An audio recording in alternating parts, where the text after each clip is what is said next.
Wa Sky Complex okubanga tukutuzaako olwogoto lwa waka Friday ogimanyi ebeera yanjawulo eyitibwa Select Star Friday tubeera n'abantu bo ab'enjawulo naye nga mwebale kubanga mutugoberera abali wano n'abali emitala w'amayanja. Leero we are going to talk music, we are going to talk politics, okwogera ebyobufuzi ne okwogera ebyomuziki byonna tubeere nga tutambula tulabe embeera nga bweyinza okulabika nga etambula. Leero tulina abagenyi babiri, omu amaze okutuuka, omulala tumusubira mu budde obugoberera. Miss Kimbewo Halima Namakula tumusubira mu maaso kawo katono, and of course n'omukulu Dan Kazibwe. Wawulira Dan Kazibwe oyinza obutakyanguyirwa naye Ragadi Gida Daniel Kazibwe Ragadi jajja Dan Kazibwe nsanyusa okukulaba. Bannange nange nzasinze. Esebo Jigenda gitya? Kazibwe ali ne Kazibwe. Ba Kazibwe abagezi. Kyakabinyo nenga oli otya munange? Ndi bulungi.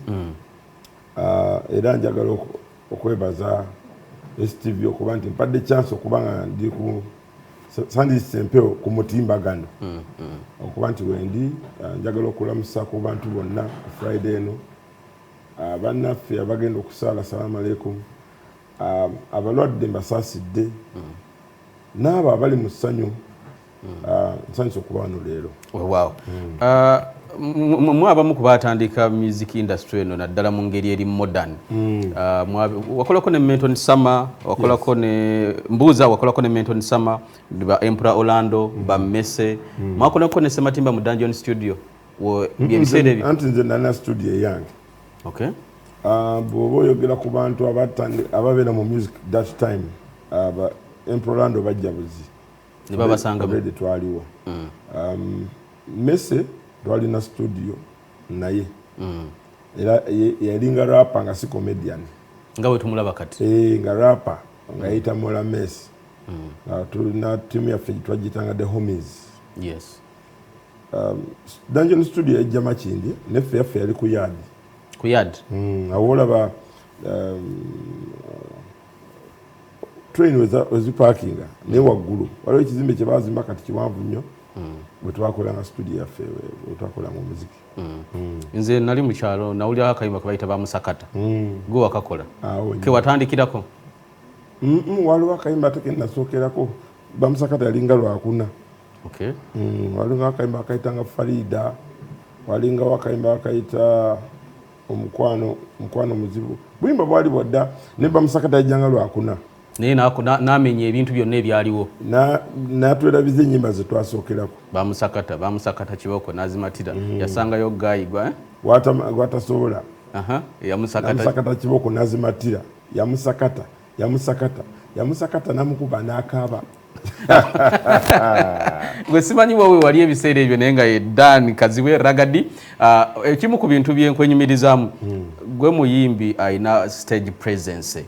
Bw'obeera ku stage omuntu akyulira olina a lot of energy. Bayimbi batono nnyo abalina energy nga of course tugenda mbivula omuntu n'omulaba but stage presence yo y'amaanyi ddala. Okikola otya? There is a way you engage the audience and the audience sings along with you. Kubanga nze okuyimba wange mulimu. Okay. Bwe gumala okubeera omulimu ne mmanya nti omulimu gwange gukuuma nina okukola obulungi. Ti omusirikale ayambala mundu n'ayambala ne uniform. Kizibu nnyo okusanga omusirikale ng'agenze ku service n'ataba na mundu ye. Akati nze bwe ngenda ku service ya stage kiri ekya Dan Kazibwe nkijjako ne nkireka ebbali ne nteekako ekya Ragadi. Amaanyi ge nkozesa agasobozesa omuntu okuddamu okundaba. Naye waliwo ajja ku stage ng'alinga ng'obakuba ekibooko n'abagenda omulandi bamusaasira. Nga basaasira alina okubasanyusa. Ate ng'oleese essanyu waggwe fensulo z'essanyu kyogenda okukola ekina okumeka ng'oli omuntu happy. Situna kulagawo nyiike yonna. There are hits omuntu nga bw'azirowoozaako zirina kye zimujjukiza. Of course wazimba ffe nga tuli ku ssomero empeta kamukuba empeta. It became sort of an anthem nga lulinga luyimba lwa ggwanga. Even the introduction intro gye wakuba mwarecordingira wangawa because nzijukira empeta si kyekyo oli mbawe eyo mbawe nga mpulira zaagala okukwataganamu. Bawe akatuliri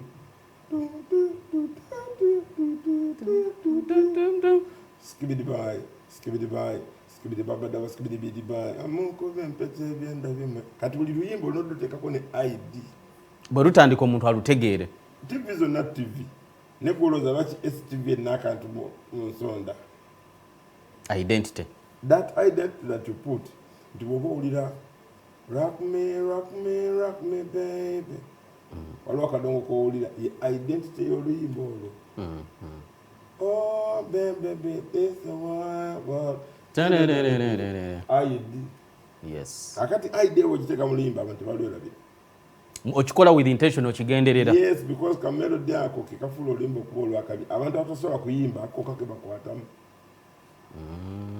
tosobola kwogera bigambo naye naja tererere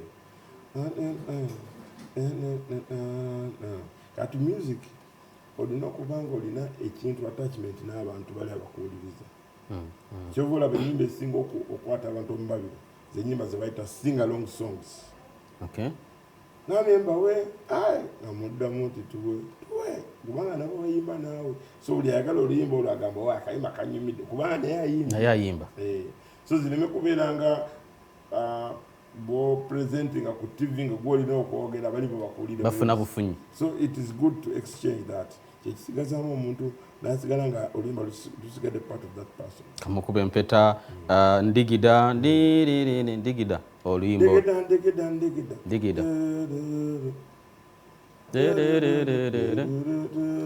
soko mpeyo kayimba k'omukulu Ragadi waneeno mukwano gwange tusobole okulabika nga tutambula kyetwogerako omuntu abeere nga akifuna tuline jajja bwe tuli mukwano gwange ku STV wonna wosinz that is epic akayimba kayitirivu nnyo balalu abantu balalu ebyaddala nga bwagamba mu science bagamba nti abantu bonna balalu naye buli omu alina diguli eddala oli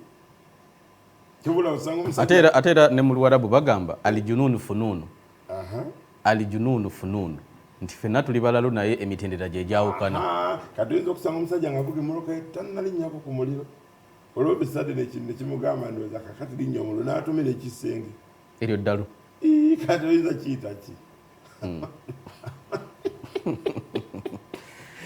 ng'emmoloka gy'otomeza yiyo ate ogenda kumalaawo ogenda ogikanike so at the end of the day I think some of these songs tuziwandiika nga zirina reality nti abantu ddala balalu abantu bagamba nti bagala okugenda mu ggulu nesasi berivuga ate ne bagenda wansi w'emmeeza wadibadde sigala eri etiketi emutwala olunakusooka n'ofa n'ogenda so waliwo madness in everything we do madness in everything we do obuyimba tubulabye bw'omukulu Dan Kazibe oba Ragadi Gida nga bwe tuyinza okumwogerako bwe tubeereyo ku bbala bingi oyina obuyimba kotulaze kayimba kali notugaa nti mulimu abantu betumanyi mulimu Gareth Onyango mulimu Brian White Brian White yali mu ndala naye omu kubaali Brian White gwe tumanyi yennyini yali dansawo yali cowboy wange tukola ffenna Amini oyo Amini yabeera omukyota agolabye yabeera ne Brian White ba Jibrilu bajime natumya abantu nene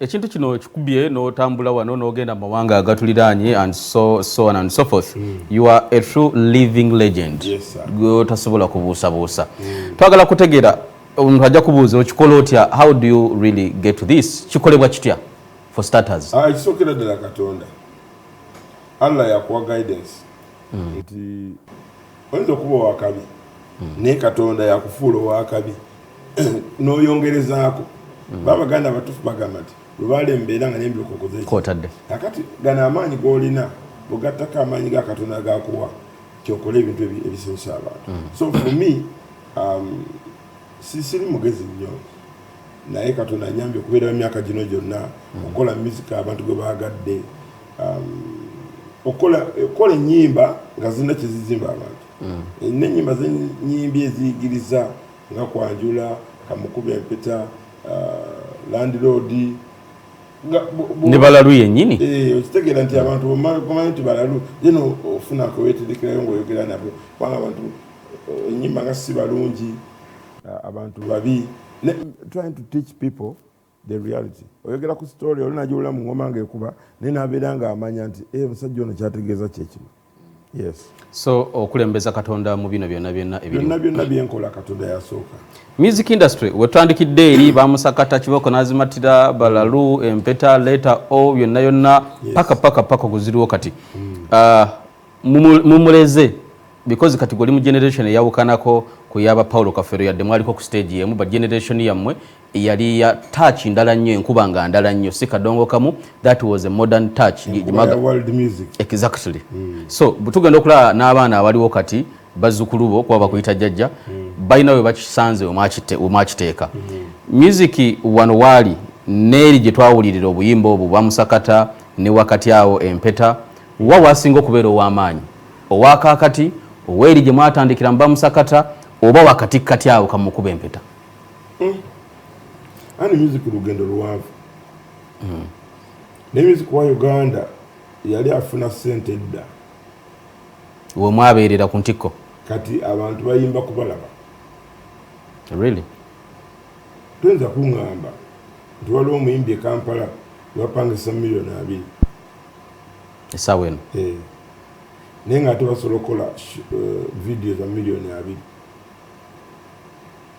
tuyinza kuŋŋamba tosobola ebintu bya $5 million nopangisa edduuka lya $2,200 million nga 8 plus point ogitegedde nti music edda ng'abantu tebannagenda ku bya piracy yatundanga kakati bwembeera nga nkola music wange nemuteeka mu bantu nandibadde mbalira ku show so siku music wange otaddeyo music ekiringa ekipande kyotaddeyo abantu bamanye nti kazibe wuuno then bajja okulaba kiki ekiri mu kipande bakwesente okuyingira mu show nti bwe tukuba ennyimba ku TV ne bazizannya ku radio ne bazisharinga oba ku masimu kalinga kalango anti ke kalango kebakubidde ogamba nti banne bwe nti mwenyimiridde otegeke ekivvulo enamboole bajje naye n'ekivvulo tekiriiwo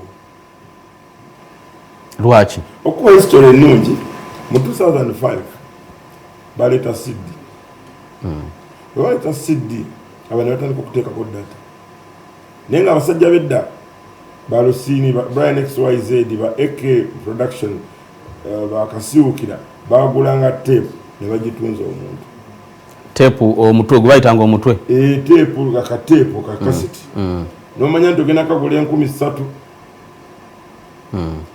kati ye omusajja ono najja nakuwa $1 million n'atunda kateepu ako najja $3 million kyaliwoko anti bikyali nga oyimba ennyimba zo album kuliko ennyimba 6 oba 8 n'ogende walusini oba kasiwukira wakuwa Cashman mukiriziganya tugenda kutunda album yange kisinzira bw'oteesa ze nabagamba nga album yange mugenda gitunda emyaka 2 so sente zammwe muzijjeeyo then ntandika okukola ebyange ebirala so did you get this oli ofunyeyo ku sente solid hard cash money 100 cash dani ne bazikuwa 100 cash njagala kugamba business we yali ne business we yali wali otunda ki luyimba ki album ki nali ntunda album yaliko yagala cash kwe album bwe nali nkola album omusajja yaŋŋamba njagala okole album egenda okumenyawo mpeta nga nina okuyiya oluyimba nga lukuba sound nga lukuba video ng'emenyawo ki empeta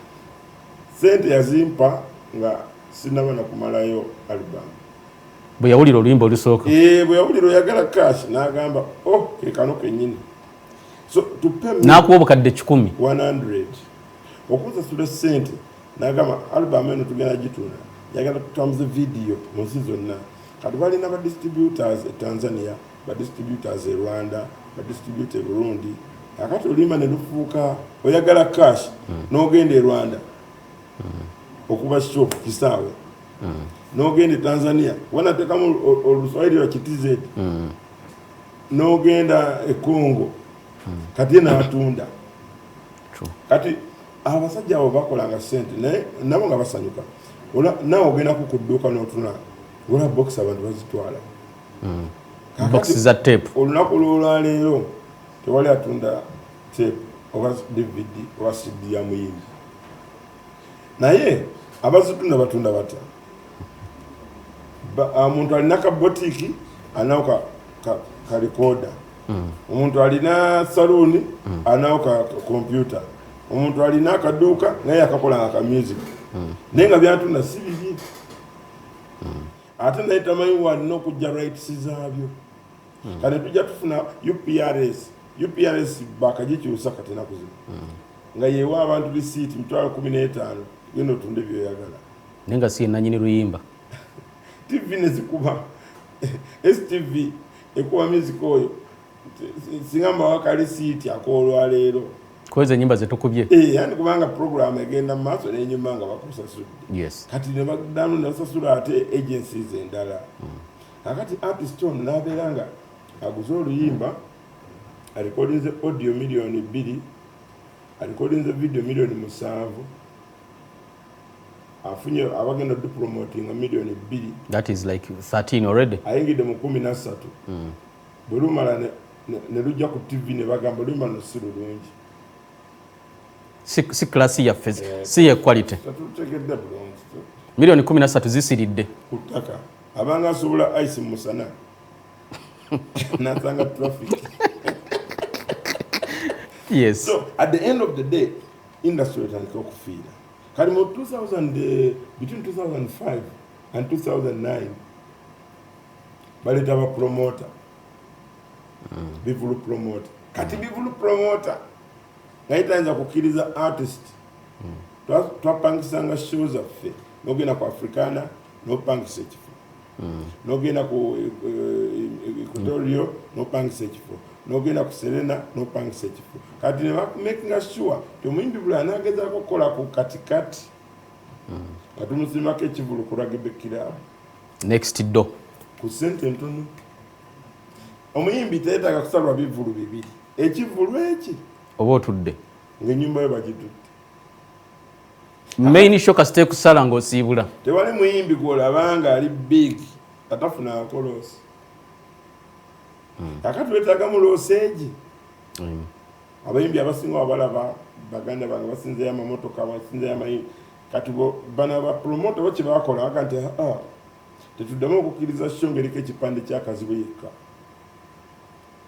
tutandika okukola show nga kuliko ebipande abantu kuliko 20 n'abayimbi bonna ekigambo ekyo kibba abantu nakuba banagamba abayimbi bonna gye bali era natuuka kisana ne ngamba nja kugenda nga nyimbe nga buyimbi nga tebampise kubanga kakalango kaba kagamba nti abayimbi bonna balinga 10 bimeka abali abayimbi bonna ne bajja bafuna abana ba karaoke nabo bayimbi abana ba karaoke njagala kugamba tebayimba luyimba lwabwe kakati ekyakolanga omwana ajja kujja ayimenga lagadi tebeza bali eri kagadi antu bagayo mwana akikubira gadi yabadde wano yakonye digida goli bakinde webase kati bw'omuddemu kumbe waliwo eri akunya ayozaamu yes kakati omusajja agenda okulaba nga omwana ono gwalese wa karaoke ayagala $3,000 kulagadi ayagala $5 million ate omwana akoze bulungi abantu bakubye enduulu kati nga takwetaaga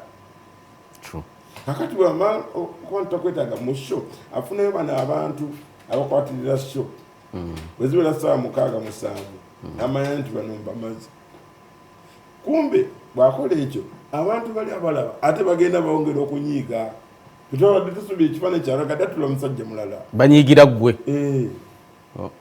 akamalagadde atandise okwewulira bamulanga tajja kumbe tebamanyi ekigaanye okujja wano nawalala bakulanga ne bakuwako ka deposit naye nga bakimanyi tebajja kukusasula kati bw'otuuka wali ku main olinagamba omanyi ekiro jjajja tye tetulina ki abantu tebaweze kakati kyetuba tukola nti ye oba onooyimba nti obanje obuza amafuta okuva e Kampala ogenze ajjukira abantu ekagadi bakulabyeko kati ate ono takuwadde balansi mwekyanzi gwogenze si yanfiirwa gwe brand your brand is dying slowly but surely kakati abantu batugamba bagamba tutyagala kudda mu kulaba kamiliyoni mubbi waliwo kadi mubbi yazise twamulabye tuyingidde jjukira abantu kasita bawera basatu mu sho munda eyina okubaawo tolina giyiwa anti bo bavudde ku byabo oli atunze mandage oli awalampa emiti basima toilet kati yetayagala kumanya nti ate bakusasudde kakati wano batuuka gwe bakwekyangisizza bakulanga tebakuwadde balance ovuddeyo bwovaayo abantu bakera ku leediyo tetwagala kuddamu mulaba omuyaayo oyo kati ofuusa omuyaayo gwate omutuufu industry efa indirectly nze abantu bayita bapromota mbayita badimota. They are demoting the industry. That is why the industry needs regulations. Titolanga omuntu atogenda musasula kikisooka tolanga omuntu atoleshiwa nti anajo batajja kubanga bali boonyiiza ba client kote bamanyi byenteekateeka yamu bukasita olaba ekipande bagamba wuuyo muyimbi waffe. So at the end of the day industry eze efiiridde ku CD yeyongedde efiiridde ku promoter kakati promoter eyingidde mu politics. Eyingidde mu politics wenyini wetuli onkoledde ontemedde bulungi oluwangi banne kugamba bintu bino bya process ekifula jjajja simbeera oba siki njagala nkunyonyola music gyavudde ne gyalaga afiira ku CD afiira ku bivvulu kati politics wazzo yambadde akofira ka NRM kibiina kyange kyendi awo ebyo nabyo bisse music industry. Omanyi nti omusiraamu abeera ne sigida ne waba tajagala ebaako goloza bakuuta bukuusaawo kukyeye kasita oba ng'osaala akati kyekyo eddiini yo kyekyo kyobirivingiramu tikazibwe Bashiru olwogera kazibwe Bashiru omanyi kifaananyi kyasooka okuba akakopya ka people power okamba ddala kitokambala kyekimujjira olioga kazibwe Bashiru people power ragadi NRM naturally kakati ye wetutuuse kubanga politics yaggwawo newajjawo kye bayita populism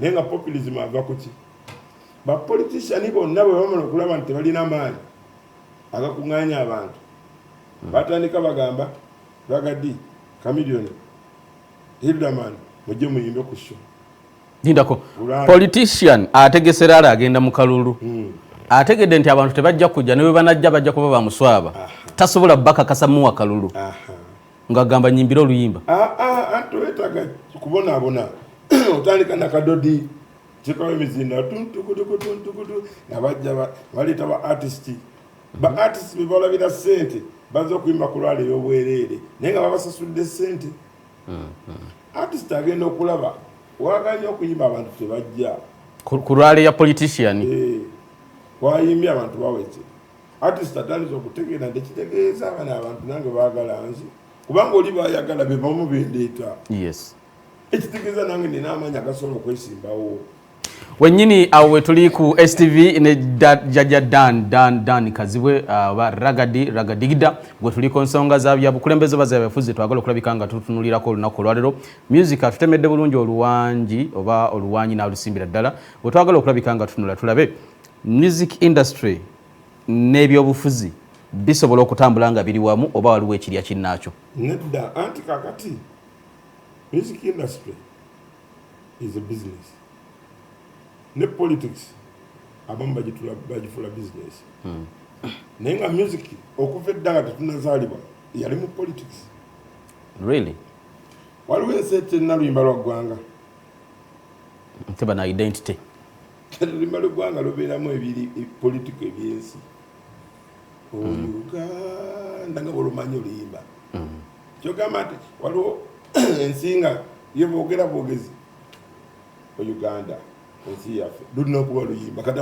nebateekamu n'ebidongo ne music byava dda olaba ne Saudi Arabia era balina oluyimba lw'eggwanga byava dda kakati byava dda bino byolaba olwaleero kupolisingako bupolisinzi oli kugamba bugambi naye omanyi omaffe tuvudde walaba music ekigambo omudongo kyali kivumu ng'era teri musajja ayinza kukkiriza wase muwala we ng'oli mudongo naye abayimbi bonna bakoze embaga olaba embaga gye nakola olaba embaga ya Bobi Wine gye yakola olaba embaga ya Chameleone gye yakola n'abalala kakati omuzadde bw'atunulira embaga gy'okoze gwe wakisooka kola embaga eyamenya ebitooke wano jajjawo akazannyo bonna n'obaggulirawo saabaggulirawo kuba balina okuwasa bakyala baabwe but the reality is abo ne bategeera naye bano abadongo balabika balina sente edde ekigambo omudongo kyali kivumo kyobola obelinga oyogera nagamba laba omudongo ono kakati olwaleero si mudongo ono abazadde be bakubira abantu simuwaayi gwandifunye omuyimbi oyo mugagga n'akuwasa tifuna omuyimbi akutwale balina sente bali popular abantu babamanyi kati bali mu politics. At the end of the day kitegeeza kinti industry yali ekuze.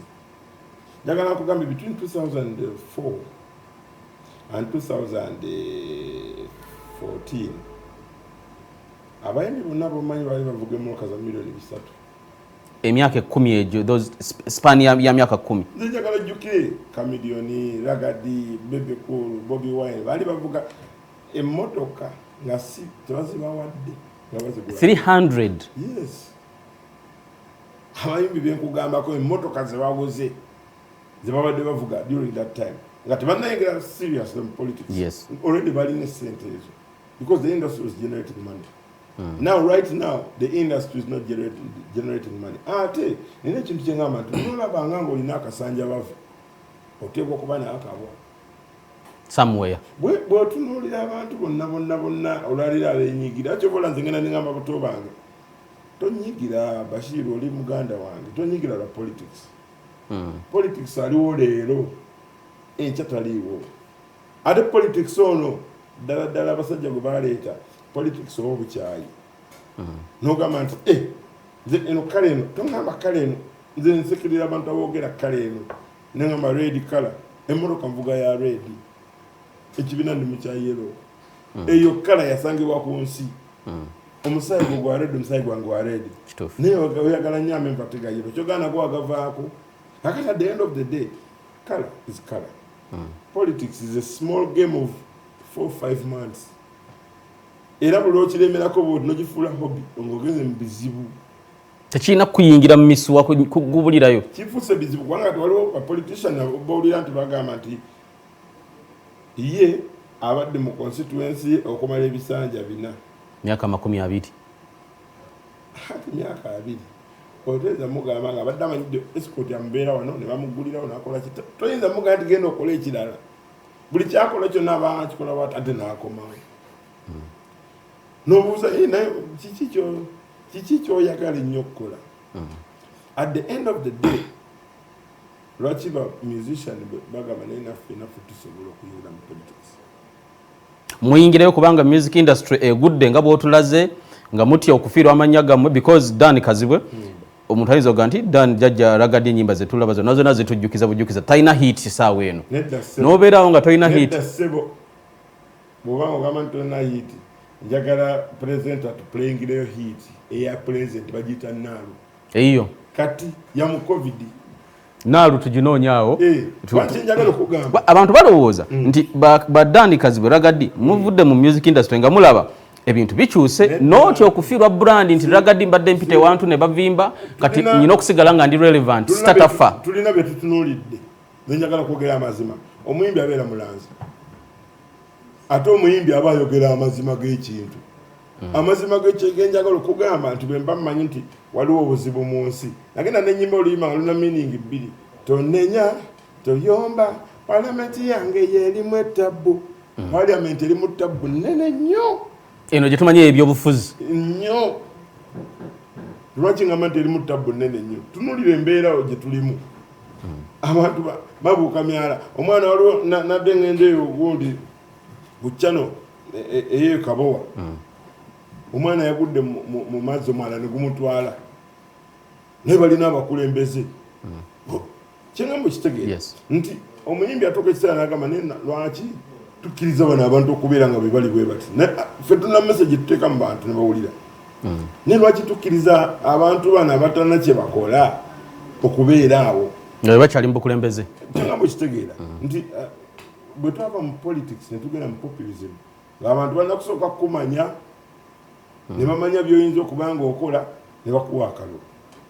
naye si abantu bonna nti bagezi mu nsi mulimu abagezi ab'omumakkati n'abasiru waliwo omuntu nga tayinza kugamba ekiyinza kukuzimba okugjako ebikumogola kakati nga bulina obigattabo otogamba nti nina ba artist bennina beeyisa batya kyekisookera ddala ba artist bennina example ki gye balaga ensi kyekyokubiri ba artist bennina balina amagezi ki intellectualism balina bwongo ki obuyinza okukyusa embeera abantu gye balimu kubanga Bashir abantu bangi nnyo bazze baagala okwesimbawo naye nga bwetuuka omubuuza lwaki ayagala okwesimbawo nga ga mwana nze kusooka ompa entebe tukaligweramu eyo katonda yanaamanya kinawo obiraba embeera nawe ogiraba omulala nomuza ti ogenda kukolera ki abantu nina ttiimu yange katuleta abamukulembeze abamufuzi waye afuga bali abagenda omuwa amagezi galina okuleeta naye ekintu kyona kigenda mu third party kiringanga bwosanga otula mu baasi bwoti baasi olumala okujjula ate abadde atudde ku ntebe n'avaako eya driver ate ono abadde ku kondakita n'agikwata toyinza kwebaka baasiuka wekanga toba safe ogamba naye mwana nakyesitegedde ne driver oba ekondakita kati at the end of the day n'abayimbi abamu bagezi abalala tebalina magezi naye nga bayimbi tubalaba tubawagira ekitufuula abayimbi kuba nti tuyimba naye waliwo kye bayita IQ intelligence quotients omuntu gyalina okuba nayo alina akatoola oyinza omubuuza ekibuuzo nti njagala kuva mu bwavu mpayo erizoni 5 amakuba aganzija mu bwavu nga tosobola gakugamba nti oyagala kubeera wano abajja babuuza nti oyagala kubeera road mayor wa Kampala nti biki byonookolera abantu era awo ngenda kukubuuzaawo nja kutuukawo oluusi ngenda nembeera ku program nenfuuka na moderator kubanga waliwo ebintu byenjagala abantu bamanye nti abayimbi abamu magezi ate abamu tebalina magezi kakati bwogwa mubaliwa mu bagezi ennyo si bagezi bugezi abula mbagezi ennyo ndi kagezi mu nnyo nze natandika okuyimba long time ago natandika okukola business long time ago bengenda mu politics wayimbanga nga bokola business si kuyimba kokka anti okuyimba business ate omuntu abayimbi babatunuliranga abantu n'ayimba n'ava mu kibaala saawa 9:10 ez'okumakya nadde waka neyeebaka era essaawa eno singa babadde ebivulu babeera beebase n'alinda lwe banaamuyita singa wayise omuyimbi ow'ebibaala ku ssaawa 3 program nandibadde neebase kati nze newemba mbadde mu kibaala neŋŋenda nenkola kyo ku makya saa 12 mbeera ku luguudo olw'ensonga nti mmanyi nina byensuubudde emisana wano olina by'okola anti onobeera ku kimuka kati ennaku zino tuli mu lockdown tiri muyimbi ayimba lwaki sisabanga mmere kitegeeza nina enteekateeka gye nakola tojja kubeera muyimbi buyimbi beera nga olina ebintu ebirala byokola limako suubulako yimbako ate obibalansinge olabanga eno bizinesi tekola wada asuubula obutunda gendako mu micungwa olanga emicungwa giganye gendako kuzi apo bwe zigana natandika bumondi ne kati bwogamba nti nze ejja kubeera ku bumondi bagamba sizoni y'obumondi teriiwo n'obujja Kenya kina kubeera wano kyenjagala ogamba abantu nti some people are sensible and balina their intelligence quotient is high basobola okutegeera kyoyinza okuyamba Uganda ng'abayimbi naye waliwo n'abayimbi gw'otunuulira nga ye kennyini kizibu alemeddwe okwegattagatta teyekuŋŋaanya tawera nedda ne bwabagamba nti yekuŋŋanyiza okuwera nti n'omubuuza ebibuuzo 10 n'addamu kimu ebirala n'agamba ebirala bindekere bulekezi so at the end of the day saagala ngamita abayimbi bonna bagezi nti basobola okubeera mu politics 1 2 saagala omanyi politics is managing patience honesty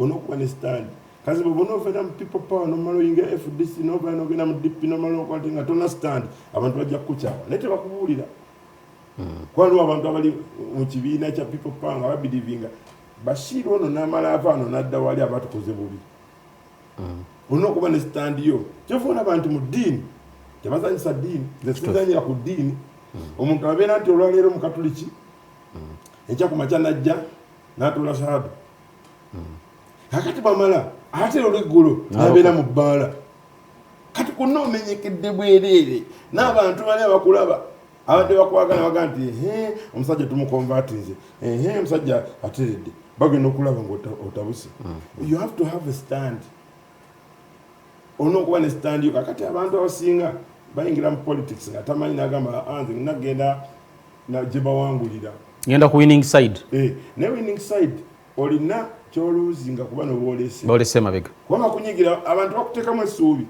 kazi people power kulinamu essuubi NRM ninamu essuubi musajja we alina amagezi alina waaka kakati once wova mu kika kyo n'ogenda mu kika ekirala waliwo boolekoonyiza naye nga tobamanyi tuli ku STV tugenda kuba tuwumulamu katono nnyo bwe tudda tugenda kutegeera impact y'abayimbi okuyingira ebyobufuzi kyekikosa ku music industry egenda kusigala nga kyekimu oba bwe muvuddeyo Chameleone ajja kuba road mayor Mwami Kyagulanyi ajja kuba president, Ragadi ajja kuba Lord Mayor mu Kampala, Bahilda Mani bagenda mu parliament. Kitwala okubanga tutegeera bagenda kwesimba ogenda mu parliament. Kitwala okubanga tumanya music industry egenda kusigala etya abantu nga bano nga bajabulidde. Katudde STV.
Webale kubanga ochali na Quest TV program olwogoto lwawako olwokutano tuyina kye tuyita Select Star Friday tukuleetera abantu bo abamaanyi ba celeb abamanya ne baberanga bogerako nawe ku nsonga ezenjawulo. Lero twogera ku music na byabufuzi mu studios tulina omukulu Dan Kazibwe Jajja Ragadi agenda kwesimba okubwa Lord Mayor w'ekibuga ky'eggwanga kikulu Kampala, omusajja wa NRM era yesimbawo mu kulonda okwaggwa mu 2016. Agenda tubulira bingi byaleeta ku mulundi guno convincinga muna Kampala ne muna Uganda okuba nti nabeera ku ludda lwe. Mwami Daniel Kazibwe tutegeere mwewe muva mu music industry Kyagulanyi ayagala bwa president, Joseph Mayanja ayagala bwa Lord Mayor, Dan Kazibwe gwendi naye ayagala bwa Lord Mayor. Bangi n'abaana bazzukulu bo mu music industry nalabye nga abamu lwakiri baagala obwa kansala bwa ssatu oba abamutabani wo Khalifa Ganaga ayagala bwa MP bw'Erubaga. Abaffe ebyobufuzi tebigenda kulya music industry eggwerewo ddala. Ku side emu kisoboka ne ku side endala nti osobola okubeera mu politics ate n'obeera ngo osobola okuyimba kuba nti oluusi obeera mu politics n'oyimba oyinza okuba nga olina byoyimba ebigenda okutabangula aba opponents bo nokakkana nga byoyimba oyimbira mu buzibu. Kwa music statement ntono nnyo. Teri muntu atakoze campaign na kayimba ke bamuwana na kayimba kakati but music industry tejja kugwawo. Okay. Kuba kyengamba baganda bange bonna bali mu politics waliwo obulamu nga kalulu kawedde. Life after elections. Yes. Ate si mbanga lya wala myezi 5 kalulu kaggwa konna tujja kuba mugokubiri tujja kuba tumaze ebyokulonda ozeeyo ku nnomo bw'oba towangudde manya nti tojja kufa, bw'oba towangudde manya nti ogenda kuddayo ku music wo naye manya nti oyinza okuba nga olina kyonoobuse mu music. bw'ogenda okuzanya omupiira omanyi lwaki abantu bambala shinigani mubaamu endobo. Politics ndobo yennyini. Politics abantu bayinza okuba nga bakwagala mu mbeera gy'olimu n'oyingira politics ng'olina boonyiizizza olw'okuyingira politics. Politics alinga mupiira naye nga jjukira omupiira gulina okuggwa bwe guggwa nga bakube goolo 5 tekitegeeza nti goolo ogenda sula mu kisaawe oddayiika nodda ku drawing board kakoze eki kaganye katulinda akalala. Politics alinga sports betting. Abaana basiba akapapula n'olabanga ttiimu zonna ziyise ka ttiimu kaamu ate kazanya kiro ne kagenda kayiwa akapapula ng'omuyaye yeetegese okula $2,000,000 amadinisa gonna ne gayiika kamba ne Katonda wange onjagaza ki nga akapapula kaganye ne ttiimu emu ate zanya mupiira gwa 8 ogw'ekiro. So at the end of the day tulina obulamu after politics. Era nze amagezi gempa baganda bange bonna osigala oyimba music wo music business tuwano kyobadde mu kya politics you can go back to normal noteteeka mu kizibu so nti abantu bangi bagenda kwesimbawo aganaga baani bakamiliyoni naye sinawulirayo agamba nga bwebagamba mu politics bwoba oyagala kwesimbawo ng'obadde mu gavumenti soka resigning tosobola kuresigninga ndongo tosobola kuwanika endongo tebagiwanika osigala gwe kenyini anti gwe oyimba waliwo abakwagala yadde ngaoli mu politics oddemu obayimbire yes bw'oyingira ebyobufuzi bw'oteeka akakofiira akayero oba kala yonna yonna oba red oba blue oba green whatever nga badde bakwagala abantu bonna owefudisa awagira ragadi owa DP awagira ragadi owa people power awagira ragadi owa NRM awagira ragadi n'ayako ebyobufuzi nga yanyumirwa muziki gwo tokisanze nti nno weesanze nti olina abantu b'osibidde ebweru era ekikosa ne music wo kazi oli wa people power ddala kyogaa nti ompala n'okuba mu movement mpala na birowoozo byammwe awo ensobi okimanyi nti omuntu ayinza okuba nga ali mu NRM ng'ebirowoozo bye bikwatagana naawe ali mu people power kitera okubaawo akati bwe kiba kigenda okubaawo kitegeeza nti omuntu ono omulyamamba abeera omu n'avumisa ab'ekika bonna naye mu b'emmamba omulimu abatagirya akati kinjagadde omanyi nti okimanyi nti mu people power mulimu abantu abalina empisa embi nga mu kitundu ng'ewantu ewalala wonna bwe wabeera okitegedde kati oli bajja n'akuyisa obubi mu people power kyogamba oyinza okukyala people power yonna at the end of the day waliwo reality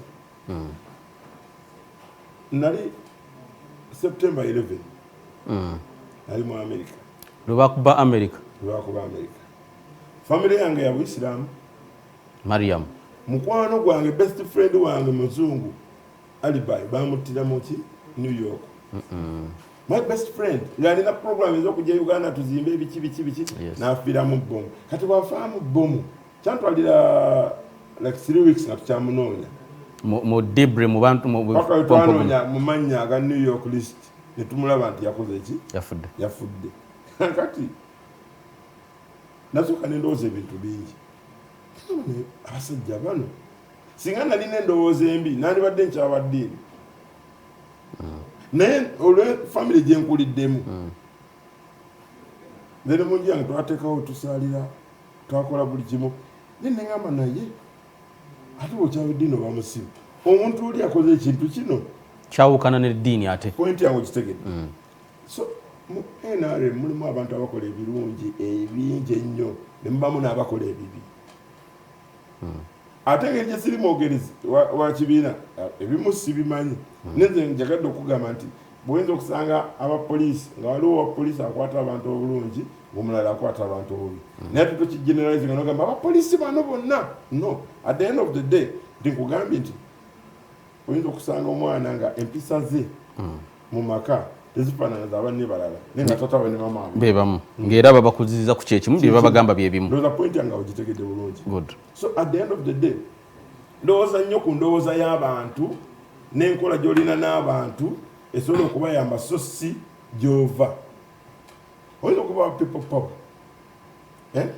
n'owangula ate Museveni n'awangula kyogamba nti anagoba talina buyinza ojja kuba MP olira osavinga mu gavumenti oba nyinza okubeera Lord Mayor Bobi Wine n'awangula nja kubeera Lord Mayor abonga neki the president nze mbonga naawe clearly ewatali buzibu bwonna era ne bampulira kuvuma muvuma omuvumira ki oli ideology ye ne enkola ye bireke mu layini y'ekyo kyakoze takutteeko ayagala kuwa birowoozo bye buli omu alina ebirowoozo bye ate Uganda eno egenda kukola birowoozo by'abantu waliwo abalina ekirowoozo kigamba abantu nti bonna bagaggawale ate waliwo n'abalina ekya bonna baavuwale bonna bagaggawale ng'oli kyakolerera ate n'obawo omulaga nti abo bonna tubaavuwaze okitegedde kingamba at the end of the day twetaaga buli muntu agasa mwenensi oba oli wa FDC oba oli wa DP oba oli wa UPC oba oli wa people power oba wa NRM mwenna munondeeko omuntu alina amagezi agayinza okukyusa embeera mwe muli Kofi na kwagala mbera ku bana nungi. Oyagala obeere nga eka ozeyo n'akagaati kuliko blue band n'akasukali. Oyagala okubeera nga lunch bwetuuka twefuula busy. Tewekubira busimu. Bano bagenda okulya bwe newekubira obusimu. Yes. Gama embeera evaako abantu okugenda in politics. Mbeera ya something. Nga tuziseerera. Abantu bonna abavubuka nze benjogera nabo abavubuka batulaba olwaleero. Sinti bonna baagala obugagga. N'omuvubuka kyayagala kikino. Ayagala okubeera nga asobola okufuna emitwalo 5 olunaku. Ayagala okuba nga alina ekitanda ekyakabi. Ayagala okuba nga alina TV na smart. Ayagala okuba n'essimu ennungi. Ne matrix wabweru w'ennyumba. Abeereko n'ekikomba. Ekyo kati abeere nga akanga akubye ka pipe ke bulungi afulumye yeefiirize. Kakati avimbe. Ate waliwo abantu abalala nga b'endowooza yaabwe ataawo yavaawo. Nga bagamba nze njagala faamu ng'eri ku mayiro namba. Endowooza gye bakola ki? Kati ate omuvubuka wa bulijjo agamba nze byonna sibyagala. Njagala okubeera nga making sure nti nja kukola enkya. Ejeji. Nkakasa nti enkya naakola n'ennyingiza. Emitwalo 5 atayagala kisingako awo. Nagamba nti sente zange ze mba nzifuna nga life nnungi. That's what I want. Kakati abantu abono beetaaga bamala obategeera noga nti tuyiye tutya obeere ng'osobola okufuna ekyo ky'oyagala. Kyekijja okukipinga mirembe gyo. Naye ate abantu abasinga tebamanyi bantu kye baagala. N'abakulembeze. Tebamanyi kati olaba nga abavubuka olwala abavubuka abasinga bamala okuva ku university olugraduating bwati ebizibu bitandise. Kubanga e Uganda tetusoma kwekolera, tusoma kukolera. No, tosobola kwetandikirawo omulimu olina kugenda bakukozese. Nze nga idea yange yali badde ambuga nti tukole okusoma nga kwa technical. Ebyemikono n'ebyomutwe. Bwe mba nga njiza okukosalanda nga kibansomesa kitegeeza bwe nva ku ssomero ne ku ssomero kwennyini nja kusobola okukola kakabada. Nja kusobola okukola entebe. Ngenda okuva ku ssomero ku graduation nga nina seeti y'entebe zentulamu mu nnyumba. Ne omuvubuka agenda okuvaayo nga yasoma oil and gas. Ate nga oil and gas abazungu bye bamukola. Bava Russia, bava... Pointi yangu gitegedde. Yes. Kakati nga omuntu singa asome ekyo kyakola. Nina idea ngamba nti no. Abavubuka bajereganya emirimu. Neno mala nina idea y'akayumba ke nazimba aka chapati. Okay. Akayumba ako kakola value addition. Omuntu agira mu benzi tayagala gula chapati ku kalaayi. Abaswala mukko. Agamba kitiba kya benzi yange. Kati kitiba kya benzi kitekawo n'okola akayumba kasige bulungi langi akaliko n'obutala munda. Omuyaya parking Land Cruiser n'agamba waaye nkolera ya 10 bide supu. Nasendabirwamu n'agampa. N'omuwa nga wagula weewo tewetaga kutama. Kakati bw'obanga okuyeetiriza situation y'abavubuka ne babeera nga bagadde emirimu gyabwe nti e London abantu abalongoosa ekkubo ababajjawo ebisasiro bagagga nnyo okusinga abantu abakola mu ofiisi. Ebungereza? Yes. Naye ate Uganda abantu abajjawo ebisasiro obalebera ddala nga bafaanana ebisasiro babasasula ssente ntono babeera banywa waragi bagamba bambi embeera eyo nebeera nga buli omwe mugambisa ogw'omulimu mubi naye nga waliwo ekibuga kye batayoyoota kiyoyootebwa ate bantu. Kakati bw'ogamba nti abavubuka ntegedde kye baagala gubeera omukulembeze omulungi. Naye munnabyanfuzi waliwo enjawulo between munnabyanfuzi n'omukulembeze. Munnabyanfuzi yagamba abo nze nja bakola kyenjagala. Nja bateekamu kyenjagala bakibeere. Omuvubuka teyamanyira kulima abeera Kampala aliwo nga mugenda kulima tajja kulima kuba kitandikidde wakati mu bulamu bwe. Endogoyo gitwala ku mazzi ng'ennyonta egiruma n'ogikwata omutwe n'oguteeka mu mazzi bwoti neesigala ng'eggala sijja kuganywa leero. Naye ng'ennyonta egiruma. Ng'ennyonta egiruma kati ye muvubuka w'e Kampala ye muvubuka w'e Uganda ndiye alina kyayagala. Omukulembeze munnabyabufuzi kyatategedde ng'omukulembeze alina omuwa amagezi. Munnabyabufuzi ye yagamba kola ekyo akufuze du. Naye omukulembeze yagamba ne kakati engeri gye ndi maaso wano maaso go tukoze tutya. Ne muteesa ne mukubaganya ebirowoozo. Kubanga at the end of the day Uganda ena population almost 92% bavubuka. and that bavubuka bali unemployed and people are not thinking mu kifo ky'okukola enguudo empya tulowooza emirimu emipya tulowooza emirimu emipya. We don't need necessarily the new roads, we need new jobs. Mu bubi bw'enguudo ne mu bulungi bwazo twagala mirimu. Not roads but jobs. Teri muntu yeekyanga, teri muntu awoggana ng'alina kyakola. Abeera busy. Singa nakedde kujja mu ofiisi yange kukola nga oba genda mu nkoko zange kulunda nti nonda amagye enkoko zireme gaasa. Ate naawogganirawo. Masi kirina mpoggana. Omuntu agenda n'atunda eno mu maaso nga biganye, n'atunda emabega nga biganye, n'atunda ku sayidi nga biganye, n'agaa kati wano wenfunira chance. Nengwa mu Bashir oyo ng'ava ku TV njamu kuba left ntwale essimu ye. Embeere mutaddaawo. Kakati naye abakulembeze kibalina okukola kuyiiya ku mbeera y'oyo gaayo yagamba mwana nze kiddako sikimanyi kubanga abantu abasinga bagamba mwana wendi naye kati njagala teeke ki kakyakapya kakyakabaluka ki ekiriwo teeke eyo gwolina ogiyiiza abantu omukulembeze ate omukulembeze abeere ng'ategeera emyaka gy'adiringa nagyo ekyo nayo kikulu okutegeera abantu b'odiringa nabo. Bannayuganda babayita ba soft touch katono nnyo akabanyiiza ng'avaako n'aviirako ddala aga nti mwana nsenze nayita bizibu bingi abavubuka abasinga bava mu kyalo najja e Kampala afune ensi empya Masaka Gomba bava Bushenyi Mbarara naye teri mulalu agenda mu kyalo bonna balina kujja mu city n'omulalu ajja mu kibuga kale batuuka mu city nga tewaliwo banyigiriza kukolera bulijjo ogenda okusaba omulimu akubuuza mpozi gwani tata oyo ani akumanyi kasi totandika ogamba nze ate navudde Gomba simanyi navudde abaga next ndiwe kyannamukaaka naye nga taata wange tojja mutegeera manya nti omulimu gwanvuye aliiza titaata tojja mutegeera. Yes, abantu bana background abantu gye bamanyi naye nga ate balina okufuna emirimu kati tuyiye system esobola okuyamba omuntu ono omuvubuka ono agaa nti mwana sina mulimu then tukyuse mindset ye chapati okutunga ekyalaani kuba abantu balina okwambala okukola mu katale ng'olina omudaala onyuka ng'olina emitwalo 2 oba 3 okusinga minisita zatafuna buli lunaku okugyawo nga byenzibe naye nga abantu balina okulya abantu bakera mu kibuye katwe obutale oba olaba obwo loole zijja ku makya 8:10 ez'ekiro neziteekawo emmere naye kikwewuunyisa zigenda okubeera ssaawa 7 ogw'emisana emmere eyo eba etwaliddwa kitegeeza abantu emmere bakola ki bagirya kati abantu nga bali emmere yiiya sisitimu ogenda okuyambira omuvubuka ono eitha anaatikka amatooka ago oba anaasubula amatooka ago oba anaatunda ku matooka ag'emyera kubanga ku kyalo gy'abeera omuvubuka bw'afuna emyera amatooke nga 4 n'agawagula emyera abandigenze mu katale ekibuye bagamba ngekisaagala kwonoona mmere kangule ku myera egyo omusembereza n'abeera ng'akola omusembereza services naye abavubuka tebawadde chance abakulembeze.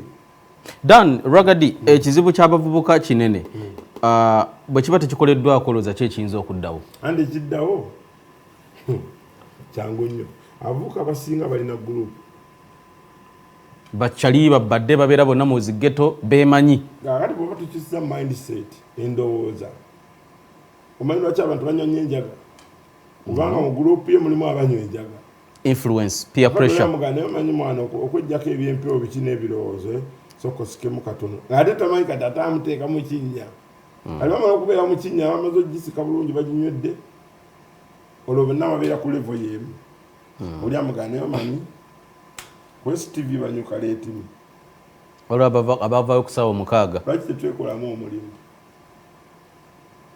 ekolamu omulimu West TV waliwo kamera bayitawo ennaku 2 nga babakutte avuka asinga okubeera eruzira si nti babbi embeera ya peer pressure ne group ye batwalamu ebyo n'embeera ya samusing nga tebalina ssente akati if you look for ways how to help them nze mbadde nabo idea mbadde mpavuuka mu kitimpalo mu biina nga mbayigiriza okukola peva ati nga buli alina peva ku kyalo ayagala okukola compound kuba abantu bagala compound zaabwe zifaanane bulungi baguze peva ku sente entono nga bazikoledde ku kyalo baguze broker twetaaga okubeera ne information abantu okumanya kituufu wano Makindye wembeera tewali yadde aka office akagamba nti abaagala okufuna emirimu bajje wano so bwe nkuleetinga bu office mu Kampala yonna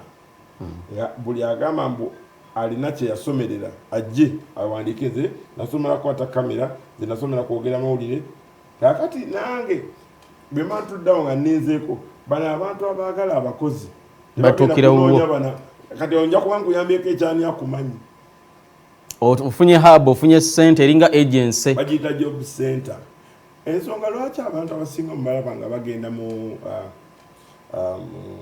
Iraq ne Iran ne Middle East abasajja bateekawo ofiisi nga zo zinakutwala Bulaaya kukola recruitment agencies kakati ekikutwala mu recruitment agency kyekyo kuba nti olabe nti omulimu gyekola ki ne ojjeewo kino kyebabuuza ani akumanyi nti taatawo yaani era tebakikubuuza bakubuuza teekawo amanya ga taata naagamba tebakwatako kale ofunye omulimu katujja kugenda next week tugende tukuyigirize ne wano kisoboka ate wano wekisinga okukolera kubanga abantu abasinga tebakyagala kugenda ku mawanga abantu babonabula mu biyumba naye emirimu weegiri wano e Uganda weegiri emirimu okuba nti weegiri obuzibu Uganda bwerina tewali amanyi abakuba buloka bali bameka mu Uganda naye nga ate bazimba buli lunaku but we don't have those figures tetemanyi bavuzi ba boda bali bameka gwe president wa ujja omanyi bannamawulire bameka bali mu Uganda abaffe betulina mu records bali 13 akati betulina mu records awo oba olimba nze njagala kwogera mazima oba okola ki oba olimba ffe betulina mu records okolayo office nga bagiyita news recruitment agency news reporters and TV freelancers byonna ebyo ojja kubeera overwhelmed abaana abasomye ebyamawulire mu Uganda genda njagala kubirako just kuwa magezi genda e Makerere ku university Department of Journalism Mass Communication ogende mu Masscom onoolaba enkalala ojja kuzirika ogwe ez'abaana abafuluma abasomye kubanga omwana asoma mass communication afuna degree nga nnungi najja na West TV nasaba omulimu nomugamba mwana ekikulu tolina reference wetaga referee omuntu wali okozeeko wa kakati bwomala okola agency eyo n'omanya problem ya Uganda information atona information abaana basomye ebintu neweewuunya nti omuchina wajja okukola oluguudo ayagala kuleeta site engineer kuva China so nga ate omwana ono bwamuwa omulimu nga site engineer nga munnauganda nga byabisomerera kitegeeza yeetaaga polishing abeere ng'enguudo za Uganda zonna ze balireeta ajjo zikola yes so there are jobs in this country njagala nkugambye 45 million people bali ku computer bali ku energy ng'amasannyalaze bali mu essential work like abakola mu malwaliro basomesa police bikyebona naye agency recruiting abasawo mu Uganda n'okwata emulagawo n'okolawo akaduuka aka office ogamba buli ayagala okuyiga obusawo okufuna omulimu gw'obusawo ajje wano bo kye bakola omulago bongera kuyigiriza abasawo ne babagamba nti omwaka guno tufulumiza 13,000 mubafulumya mubatwalawa anti kati omusawo yayiga busawo agenda okukola nga bimuleme ng'avuga ka boda point yangu kitegedde omusawo ayagala abeere ne ka clinic ke before all that we need information abantu okuba nti bamanyi kwanza nkugambye nti ujja yandibadde biiga ng'erina abantu 5,000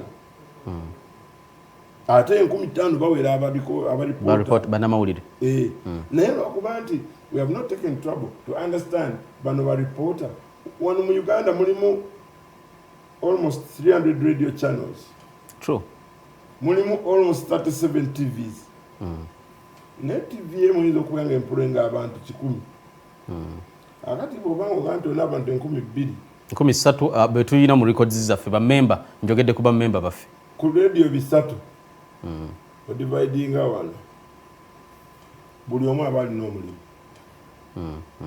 point yangu gitegeke. True. But because we don't have data okumanya abantu abo gye bali ate n'abantu abalina ebizibu nti Kazibe Bashiru abeera mu SC tebali utiliza musanga abeera Kampala omusajja yasoma journalism ali ggulu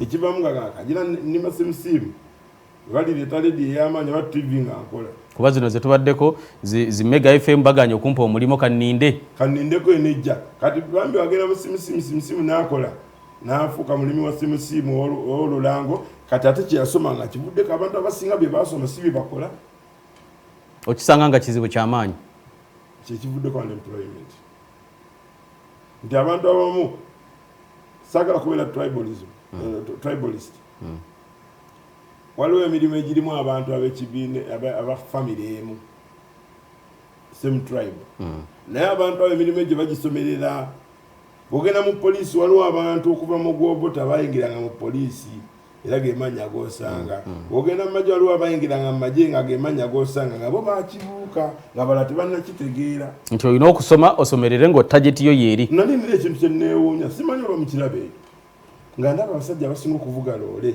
baba bahaaji Bashiru ekintu ekyo kimanyi bulungi yesebo wali kyetegereza nnyo naye ne ŋŋamba naye bano abakatuliki bo tebayiga loole naye nga omanyi wekibeera haaji bwagenda ku muzikiti n'asangayo bahaaji banne kabaga naye mutabani wakolera nti mutabani wange avuga actros ya ccc bali kuba kyayina eyo bavuga ebyomuyizi naye obwanga akoleki eyo reference gye nagambye kati reference eyo bw'obeera ng'ogyewa that is eddiini yefuuse mu job center muva ku muzikiti awo talawo yakawungeezi salamu aleikum waalaikum salamu oli ludda wa Seeka Jibuliru nti ndi eno enkyakere atandika okuvuga lo inshallah so kyenjagadde okugamba nti singa abantu bamanyi mani badde ffena tuli bulungi naye tulina abantu nga tebategeera kigenda mu maaso ono omuvubuka tebamanyi kyayagala abakulembeze n'obukulembeze bulemeddwa okutegeera ebizibu by'abavubuka ate nno bonna mu bibiina byonna across the political divide yes kubanga abantu bano bonna bandibadde bagamba no it is only this time that abavubuka bavudde okwetabanya mu politics it is I think a youthful wave true nti edda twakimanyanga nti politician abeera munene nnyo muwanvu nnyo ngayambala nnyo amasuuti kati n'aba t-shirt bazze aba bling bling oli ajja nagamba mwana olaba nsobola okutwala ekibuga kyammwe nga n'olulimi lwayogera lukanga naye alina amagezi true so nga tetustereotypize mba njagala tuyamba abantu nga tutegeera kye baagala mba njagala tuyamba abantu nga tutegeera generation gye balimu mba njagala ate omanyi bino ebintu byaweevu kati wagenze mu politics ogenda kulaba bannamawulire nga bataano bemmanyi benawulidde abagenda okwesimbawo bannamawulire totunula ku TV channels right now buli TV moderator wa kibiina kimu bintu byatabuse kati ate twagenda mu nnyo nnomo kiri okay anti kati buli omu agamba esokte balina amagezi katulabe katugezese so at the end of the day I think politics bwate bwatambudde n'ava mu music agenze mumwe ba journalist ate akyatambula kwaliwo weeve yajja nga yabalooya nga babiyingiramu nanti bo bagambye bagezi n'abantu bonna bagezi abantu abasinga obugagga mu Kampala bonna tebasoma kitegeeza n'abatasoma baki bagezi waliwo kye bayita common sense amagezi aga bulijjo bagalidde agakola business omusajja najja nga tamanyi kubala bino byogera ebyokuwandika ku lupapula naye nga mu mutwe gwagamba bwekozesa biliyoni 2 ekizimbe kino nekizimba kiyinza okuleeta biliyoni 4 naye nkisinga ne bampala biliyoni 12 nengula ebizimbe ebirala 2 nembeera nga ntambudde naye nga ate omusajja yasoma ennyakwala alinda ku calculator agamba alinda ku biliyoni 2 erisiki nene tuline jjajja Dani Kazibe Ragadi agenda kwesimbawo kuba Lord Mayor w'ekibuga ky'eggwanga ekikulu Kampala gwe tukyali naye twagala genda ku nsonga nnene nnyo omukulu ono avaamu ebigambo biyitirivu nnyo era nkakasa mumugobera bulungi naawe abantu babadde ndaba comments z'abantu wano ku social media they are following and they are picking lessons from ebintu byobaga bannaffe bali ku STV Uganda mwe bali kubanga kwe muli abatugoberera messages zammwe nzirabira ddala bulungi. Margaret Kabali, Hafsa Bobby Mukone, Yusufu Adam Nyaruhuma n'abalala mwe bali kubanga muli naffe. Bwana Ragadi Katsoka tegere oyagala bwa Lord Mayor bwa Kampala ate nnyo si kubwagala bwagaza obwo bwagala nnyo ate ddala obwagala nnyo nnyini ddala lwaki Kampala etaaga okuyamba. Twayogera ekigambo nti time is money si kyo? True. Obudde bw'omala mu traffic obutta ssente. Emmotoka zeesibye bwe ziti Omuntu enayagala okujja ku STV tasobola kutuuka ku saa 3 ng'avudde bugoloobi. Olunaku lutuuka ku saa 11. akalipagano kangi. Roundabout. Ensi ezikuze tuzibeeramu roundabout. Ntambudde Russia, Latvia, Austria, Australia, UK. Ensi ezikuze mu kibuga mu makati tabeerawo roundabout. Flyover. Roundabout means you are going around and you are about. Wenyini wooli. Wetolola bwetolozi. Roundabout. You are going around and you are about there. Ensi ezikuze zina bus lane. Byoyagala okukolera banna Kampala. Ate bonna babeere nga bakola. Kwati wagambe time is money. Buli lwolwa mu traffic ofiirwa ssente. Oyinza okulwa mu traffic n'ofiirwa omulimu interview. Oyinza okulwa mu traffic n'ofiirwa okufuna visa. Oyinza okulwa mu traffic n'ofiirwa customer abadde akulinze okuva nga takulaba. Ayagala genda Arua basi emuleka ate gwe tonnatuuka ate ebintu gwo birina byayagala okula. So traffic is an issue in Kampala. Nengo ogijjawo otya? Oleeta bus n'okuleeta nga kye bayita bus lane. Oluguudo enguudo za Kampala mugenda kumenya bizimbe Ragadi because enguudo already we ziri narrow bizimbe biriraanye enguudo mugenda kumenya bizimbe by'abantu oba nno nina amagezi ate nga mazaale bw'ogatta kugenda somerera. Enguudo za Kampala zirina leeni nnya. so se kiwulirako ggwe ate nga mwembeera mu kibuga. Kakati njagala nkugambe omanyi nze njagala nnyo okwogera ebintu bye mmanyi. Olaba buli olaba parking ya multiplex emmotoka wezisimba ku mabbali eyo leeni eyitamu baasi. Okay.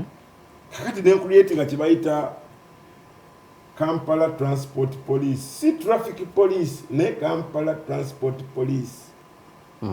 Nenkuleeti nga ne kamera baasi wetambulira. Kati London baasi eyo bagigamba nti ku 7:30 paka 11:50 tolinyako mu baasi leeni.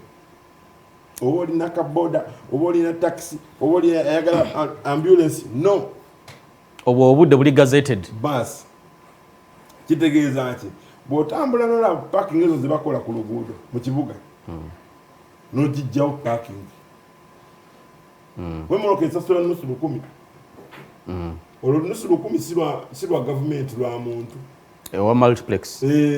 akati tumugambe nti kwati gwe multiplex KCCA n'ettaka tuzimbeyo ebizimbe bya parking waggulu emmotoka zigendayo bwe ziti. Tubadde tutambula mu covid ng'emmotoka tezitambula nga bantu batambula engendo empanvu mukadde akatono. Yes. Kakati wano okola ekizimbe kino tugambe wali ku yaadi wenkugambye ku yaadi waliwo awo kapaaka akaloole rollers parking. Yes. Ozimbewo ekizimbe ng'abantu abagenda okugenda ku parliament abantu abagenda okugenda ku Nandozi abantu abagenda okugenda ku Uganda House nga bo baparkingamu ekyo ekizimbe ekyo. Nata crossing wali na yambuka. Creating parking ene ebeeramu emmotoka ezo zola zi parkings awo ewali oba petrol ka petrol station akali awo zonna ziveewo ogimarkinga na red nga basi kweyita. Kakati abantu ekibalinyisa taxi ne beekyawa ekibalinyisa bodaboda ne beekyanga traffic abalemeredde olw'ensonga nti wali kintu kikolera ku budde kutuuka gye bagenda. Oleete basi ng'erimu AC oleete basi ng'eri prepaid nga bw'ogula airtime n'ogula ka tiketi ko aka weekly bus ticket n'okasasula okonyako bukonya bwoti olugine lweggula. Ebyo si by'abazungu nnyo si bya muggulu nnyo Ragadi omuntu abira naga ene simu yali y'abazungu kati eri Kampala. Kampala n'omukyala aseereza eno yensi yokka gye wali iPad ey'omwaka guno ey'omwezi guno tekinologiya ali wano mu Uganda ffe tutamutegeera namukozesa okola ekizimbe kino ekya parking aba ba multiplex abali corrupt bw'oyingiza emmotoka akantu kano kakola kati ekeggula tekayinza kusasira nga tosasudde kitegeeza gavumenti ejja kufuna ssente za parking KCCA ssente zeyonoona omwaka ng'ekola carnival bazizimbemu parking ya Kampala abantu bajja kukola ssente za bulungi omwaka guno tewawaddeewo carnival tufudde obulamu bwa bulijjo naye nga biliyoni meka si 3 oba 4 zibateekanga mu kanivu kakati biliyoni 4 ozimbamu ekizimbe kino ekya parking ate nekikola biliyoni 16 omwaka eziyamba abatembeeyi okufuna gye bakolera izo ezimu ku nteekateeka zo anti kyenkugambe parking time is money traffic is the problem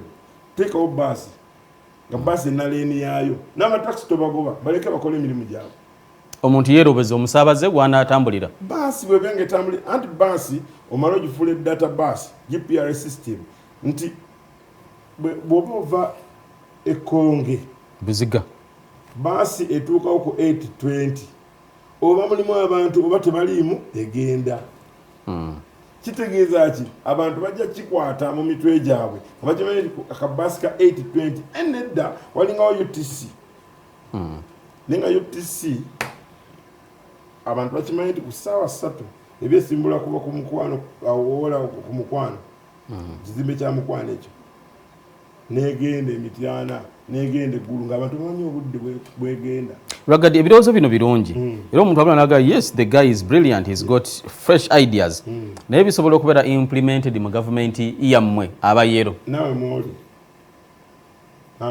gavumenti etegeeza abantu kale mu bukulembeze obuliwo kakati kyenkugamba ekya multiplex okutuwa layini emu baasi weeyita kyogamba kiyinza okutwala wiiki okikola baasi eyo layini gyolaba emmotoka gye zipaakinga ku luguudo nga ziriwo eziti nogamba bugambi just that lane eyo layini eyo bagijjemu mu mmotoka za parking ezo then okole parking y'ebizimbe kikutwalira budde ki budde butono nnyo okukola decision eyo toyinza nagoba ababoda bano obagoba tonna gyogenda bayiiza kakati abataxi obagoba bebeegulira taxi drone taxi egula miliyoni nga 8 hata omusajja yagula drone ze1,000 ani bbanja lya banka bonaogoba taxi ogenda banka egenda kuddaba fana ajja bagamba drone zizo muzitwale nange sinzira naye banka ne bwe nazitwala terina kyezikozesa pointi yange gitegedde so nga tetunayonoona tukole ekigenda okuyamba abantu nti gwogamba nti okoze bus lane traffic agenda kuggwawo bwogamba nti buli kiyitibwa round about kijjeewo Ragadi abantu ebirowoozo babyagala ne bagamba eyo gy'oli eyo yewali obuzibu kuba bino byonna singa eyo gy'oli si wewali obuzibu singa babitereeza dda naye ebirowoozo ebirungi oli n'abantu bazaalibwa nze nagenda okuzaalibwa amagezi genjagala okuleeta maybe tegaaliwo kati ngaleese nze nno byenjogera naye gaali kw'obitadde bagamba omutamivu tabagambwa omuntu yenna bw'ayogeranga ekintu nga kiyinza okuyamba eggwanga abakulembeze gye babeera balina okuwuliriza naye bwemba nga sirina kyendi naye nga no ekireese obuzibu mu Kampala traffic ekyokubiri ekireese obuzibu bapulaana ba Kampala akeedi oziranga bazimbi mu Bulaaya buli akeedi ezimbi bebeera ne parking wansi ng'abantu abakola mu akeedi balina parking yaabwe wano akeedi etandikira ku kizimbe katogo kakati akatogo ako abakola mu bizimbe ziri akeedi 235 buli akeedi erimu abantu 105 ate abagaga abalina zipulimo zaabwe kakati bagenda kunoonya amaparking ati banawe baparking naye ekizimbe kyabwe singa kibeerako parking yamotoka nga 5 tojja kulaba mmotoka ziri ku mabbali ga kkubo mu history nze mbadde mu London emyaka mingi obuguudo bwe London butono nnyo okusinga obwe Uganda mu bugazi bwe buti ate idea ey'ekibuga Kampala yakolebwa abazungu nga bw'olaba London obuguudo bufunda akati obuguudo bufunda population long time ago yatuukako nebeerako 10 million people mu kibuga kati tuli 45 million people roughly 50 Uganda teyongerako bugazi ebizimbe byongera okuzimba kakati kitegeeza ki you have to plan a way to simplify for the 45 million people ogambe nti tunoonye system egenda okukola ekintu ekijja okuyamba abantu bano engeri gye bazimbyemu omuntu akola architectural plans abeere nga akola system ekwatagana ne generation mwetuuti omulembe oguliwo olwaleero yes kubanga olwaleero oyagala okuŋŋamba nti omuntu eyakola walkway eva ku Blue Room olana Mirembe Road yes yali mutemu motoka tezikyajja si kujja yatta bizinesi z'abantu na Mirembe Road ya wonna street na Mirembe Road wasinga zirogi na Mirembe Road wali bus parks na Mirembe Road okirira boto ogenda mu new taxi park new taxi park ogivaako ogenda mu Nakivubo ogivaako ogenda mu Owino side eri bova mu Owino ogenda mu Kikuubo ewasinga business akati tolina basi wekiririra kuva ku Namirembe Road gwe basi wena okukira ogenda okusuubula ebintu mu Kikuubo wotadde abantu batambule emigugu bajetiki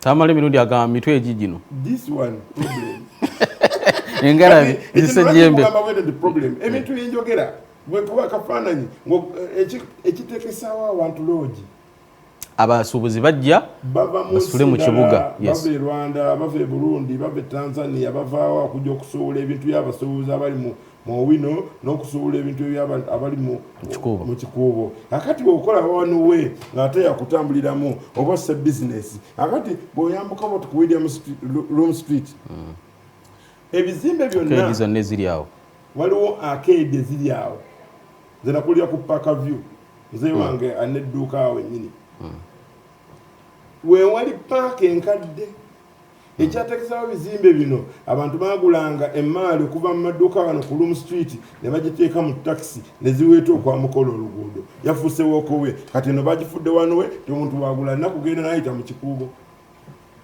Unbelievable. I have to say the truth.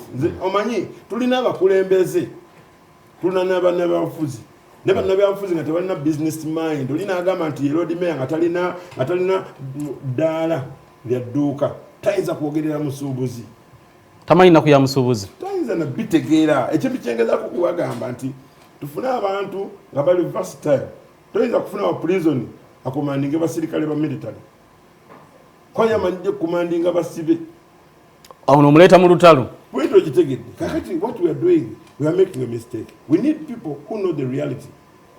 Twetaaga omuntu ng'akulidde mu kibuga akitegeera twetaaga omuntu ng'agamba tumanyi abatembeeyi bano naye twali tubaddeko n'abakudde mu kibuga ne bibalema okutambuza Sebagala ya street boy yakulira awo Nakasero nga batunda mu katale ne muzeeyi Mugenzi Shabani Sebagala yajja mu kibuga era ne bagamba takoze ate kye mbadde ntegeeza obanga osula mu gala kitofuuka mmotoka